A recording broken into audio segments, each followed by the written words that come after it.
আজকে যে শিরোনামে আলোচনা করব সেটি হলো বাংলাদেশের সকল পক্ষ পরস্পরের মুখোমুখি হয়ে পড়েছে। যারা ব্যাংক পরিচালক, তারা এখন যারা ব্যাংক পরিচালনা করছেন, মানে ব্যাংকের যারা মূল উদ্যোক্তা মালিক, তাদের একটা বিরাট অংশ অপর পক্ষ মালিকদের মুখোমুখি হয়ে পড়েছেন।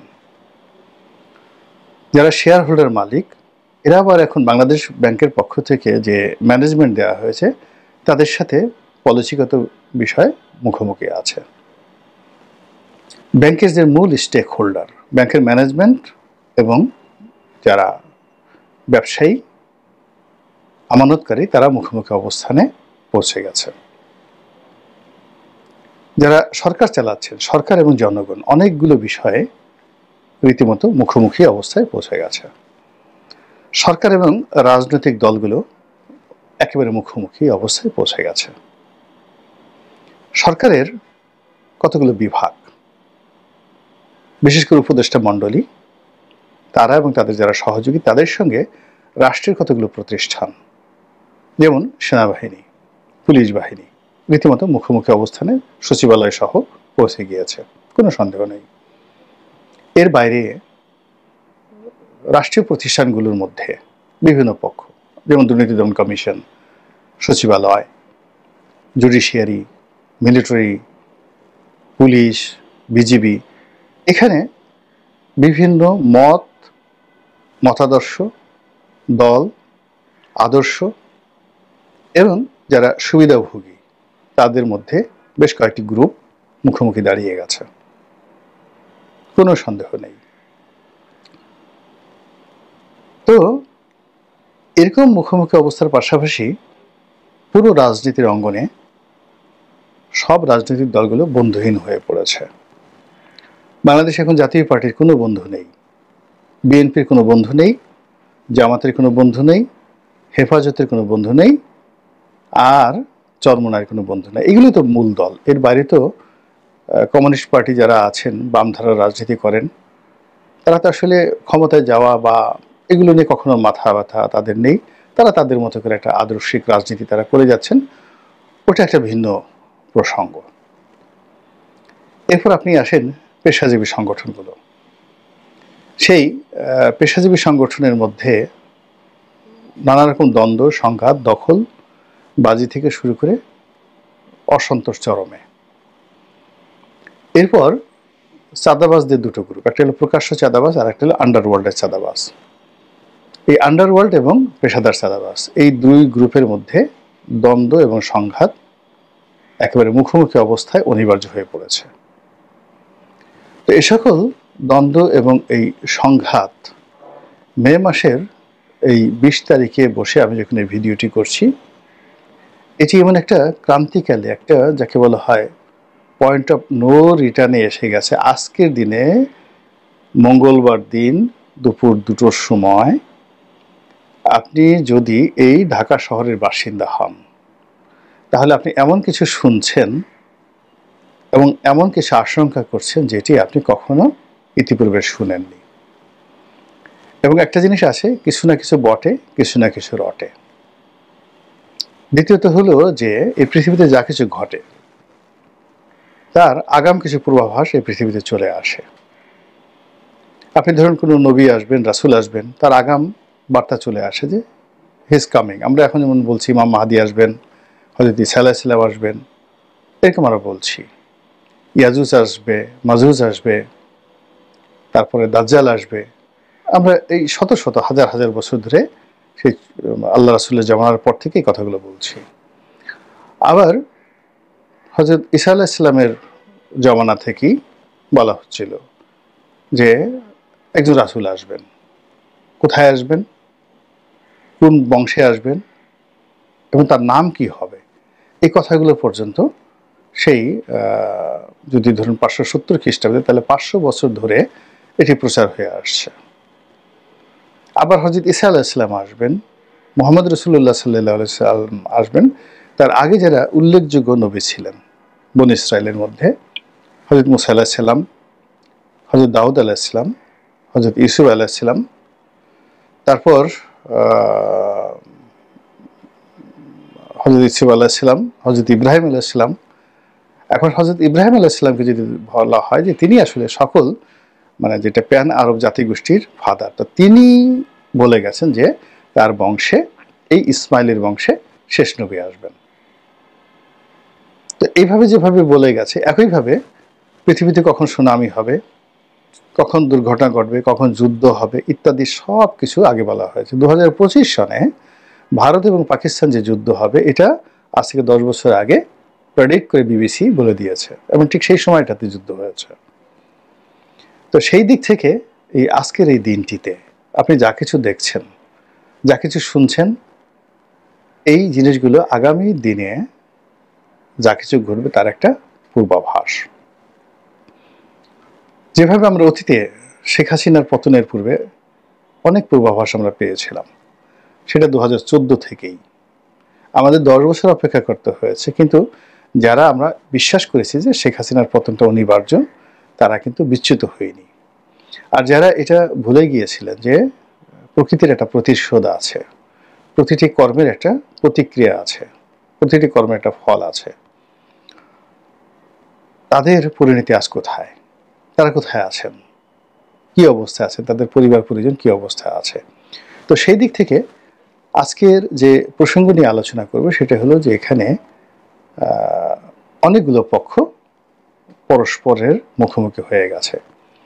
তো এখানে সবগুলো পক্ষের ক্রিয়া প্রতিক্রিয়া না বলে আমি শুধুমাত্র বলবো যে রাজনৈতিক দলগুলো যে পরস্পরের মুখোমুখি হয়ে গেছে এটার প্রতিক্রিয়া কি হবে, আর প্রধান রাজনৈতিক দল বিএনপি আর ডক্টর মোহাম্মদ ইউনূস একেবারে মুখোমুখি দাঁড়িয়ে গেছে এবং পয়েন্ট অফ নো রিটার্নে। এখানে প্রথম যে জিনিসটি সেটি হলো রাজনৈতিক দলগুলোর মধ্যে যে একটা চিরায়ত ঐক্য ছিল, মুখ দেখা দেখেছিল, এটি এই সময়টিতে বলতে গেলে বন্ধ হয়ে যাওয়ার মতো অবস্থা তৈরি হয়েছে। সর্বশেষ জামাতের আমির এবং বেগম খালেদা জিয়ার সঙ্গে একটা সৌহার্দ্যপূর্ণ বৈঠক হয়েছে। বেগম খালেদা জিয়া আসার পর কর্নেল অলি সাহেব দেখা করেছেন, এটি ইতিবাচক ঘটনা। কিন্তু আজকের দিনে যে বাস্তবতা, সেই বাস্তবতায় ওই জিনিসগুলো আবার দ্বিতীয়বার ঘটবে এটি আমরা দেখতে পাচ্ছি না।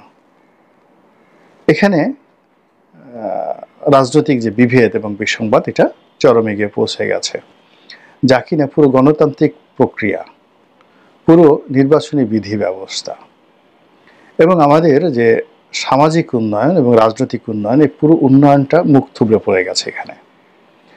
এবং এরকম যখন অবস্থা হয় তখন সেখানে তৃতীয় পক্ষ, চতুর্থ পক্ষ, কখনো দেশি পক্ষ, কখনো বিদেশি পক্ষ এখানে নাক গলানোর সুযোগ পায়।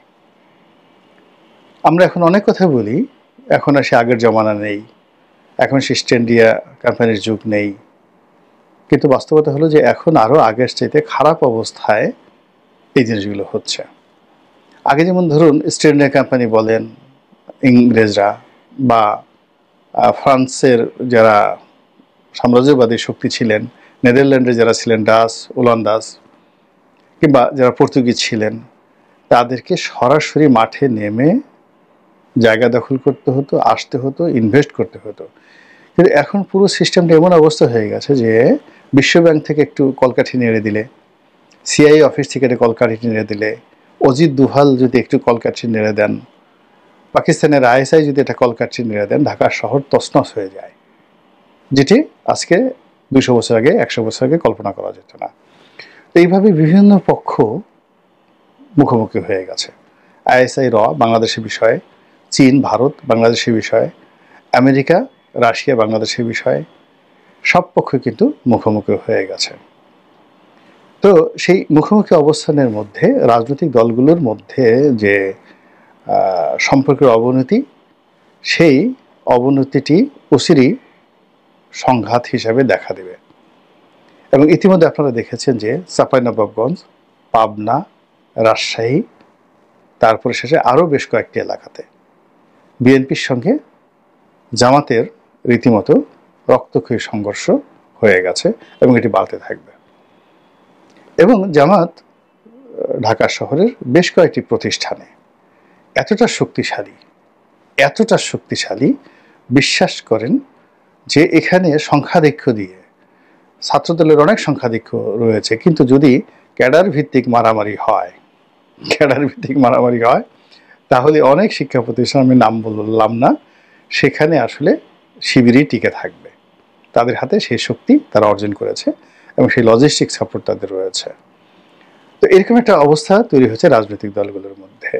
আর তখন যেটি হচ্ছে যে যেহেতু বিএনপির সঙ্গে ডক্টর মোহাম্মদ ইউনূসের সম্পর্কটা এখন মুখোমুখি অবস্থানে এসেছে এবং আগামীতে এটি আরও খারাপ হবে। সঙ্গতির কারণে জামাত এবং অন্যান্য যারা শক্তি রয়েছে বিএনপি বিরোধী, তারা ডক্টর মোহাম্মদ ইউনূসের সঙ্গে যোগ দিবেন এবং ডক্টর মোহাম্মদ ইউনূসের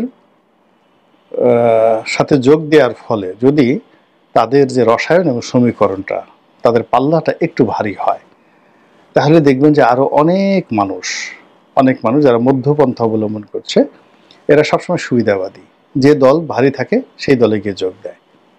এবং সেখানে গিয়ে দেখা গেল যে অনেক লোক বিএনপির সাথে এখন আছে, কথাবার্তা বলছে, তারা দৌড়ে চলে যাবে ডক্টর ইউনূসের পক্ষে। আবার যদি বিএনপি এখানে জয়ী হয় তাহলে জামাত হয়তো আলাদা হয়ে যাবে, কিন্তু ওই যে ছোট ছোট দলগুলো আছে যারা বর্ণচোরা কিন্তু তারা কিন্তু কে ফ্যাক্টর, রাজনীতির জন্য অত্যন্ত কে ফ্যাক্টর, তো সেই ফ্যাক্টরগুলো বিএনপির সঙ্গে যুক্ত হয়ে যাবে। তো এখন বিএনপি ভার্সেস যে ডক্টর মোহাম্মদ ইউনূস, তো এর মধ্যে কি কি বিষয় নিয়ে মুখোমুখি অবস্থানে তারা এসেছে। প্রথম বিষয়টা হলো এই ঢাকা সিটি কর্পোরেশনের 2টা মেয়র পদ ইতিমধ্যে তারা চট্টগ্রাম ডক্টর সাদেদের মাধ্যমে পেয়েছে। এখন উত্তর সিটি কর্পোরেশন এবং দক্ষিণ সিটি কর্পোরেশন, উত্তরটাকে তারা দ্বিতীয় ফেজে রেখেছে, দক্ষিণ সিটি নিয়ে তারা একটা মারমুখী অবস্থানে চলে গেছে বিএনপি এবং সরকার। আজকের এই দিনে আমরা জানি না এটা পরিণতি কোথায় আসবে, তবে এখানে সেনাবাহিনী যাদেরকে সমর্থন দেবেন তারাই এখানে টিকে থাকবেন। আর যদি সেনাবাহিনী নিউট্রাল থাকেন তাহলে দুই পক্ষই ক্ষতিগ্রস্ত হবেন, মারাত্মকভাবে ক্ষতিগ্রস্ত হবেন। এরপরে ডিসেম্বর মাসে নির্বাচন নিয়ে এটি পয়েন্ট অফ নো রিটার্ন। বিএনপিকে যদি তার সার্ভাইভ করতে হয়, তার অস্তিত্ব রক্ষা করতে হয়, তাহলে এই সরকারের কাছ থেকে যে কোনো মূল্যে তাদেরকে এই ডিসেম্বর মাসের মধ্যেই নির্বাচন আদায় করে নিতে হবে। আর ডক্টর মোহাম্মদ ইউনূসকে যদি সসম্মানে যেতে হয়, সার্ভাইভ করতে হয়, তার লোকজন এনসিপির সহ সবাইকে যদি বাঁচতে হয়, এই নির্বাচন ডিসেম্বর মাসে তারা দেবে না এবং তাদেরকে ঘুরে ফিরে ওই যে জনগণ বলছে 2 বছর 3 বছর 5 বছর, ঠিক ওই পলিসিতে তাদেরকে কৌশলে এগোতে হবে। তো এই যে একটা পয়েন্ট অফ নো রিটার্ন, সেই পয়েন্ট অফ নো রিটার্নের ফলে আপনি দেখবেন যে আবার একটা আগস্ট মাস, সেই আগস্ট মাসে, অর্থাৎ এখন ধরেন জুন মাস চলছে, না মে মাস চলছে, মে মাসের পরে জুন মাস, কুরবানির বন্ধ ঠন্ড যাবে, এরপর একটু সেগুলো খেতে খেতে জুলাই মাসে চলে আসবে। এবং গত বছর জুলাই মাসে যেরকম পরিস্থিতির সৃষ্টি হয়েছিল, এই বছর জুলাই মাসে দেখবেন যে মোরালেস সেরকম একটা পরিস্থিতির সৃষ্টি হবে, শুধুমাত্র আওয়ামী লীগ সেখানে নাই। তবে আওয়ামী লীগ খেলবে, এখানে আওয়ামী লীগ খেলবে, এখানে ডক্টর মোহাম্মদ ইউনূসের সাথে খেলবে, তারপরে শেষে জামাতের সাথে খেলবে, বিএনপির সাথেও কিন্তু আওয়ামী লীগ খেলবে, দূর থেকে তারা খেলবে, তারা সরাসরি এখানে আসবে না, মাঝে মধ্যে ঝুটিকা মিছিল করবে, কিছু কিছু পোস্টারিং করবে, আর ওই বিদেশে বসে বসে তারা খেলবে আর বক্তৃতা দেবে। আর অন্যান্য নেতিবাচক কাজ যদি তাদের করতে ইচ্ছা করে সেগুলো তারা করবে পরিবেশ পরিস্থিতি অনুযায়ী। তো জুলাই মাসে যেটি ম্যাটেরিয়ালাইজ হবে, আবার আগস্ট মাসে গিয়ে দেখা যাচ্ছে একেবারে প্রথম দিকে, সে আগস্টের 5-6 তারিখে বা প্রথম সপ্তাহে দেখা যাচ্ছে যে সবাই একটা চূড়ান্ত ফলাফল লাভের জন্য আগস্ট মাসের প্রথম সপ্তাহের মধ্যেই তারা বিজিত হবে না বিজয়ী হবে, অথবা তারা প্রতিপক্ষকে পরাজিত করবে না নিজে পরাজিত হবে, এই বিষয়টি তারা আগস্টের ফার্স্ট উইকের মধ্যে সেটেল করে ফেলবে। সেপ্টেম্বর থেকে একটা নতুন ইতিহাস, সে ইউনূসের পক্ষে থাকতে পারে অথবা বিএনপির পক্ষে থাকতে পারে। সময় আসলে দেখা যাবে, আল্লাহ ভালো জানেন। অবস্থার দৃষ্টি আমার মতো ক্ষুদ্র বুদ্ধির মানুষ যতটুকু বুঝতে পারলাম বা বুঝতে পেরেছি, এটার একটা ব্যাখ্যা আপনাদের সামনে পেশ করলাম।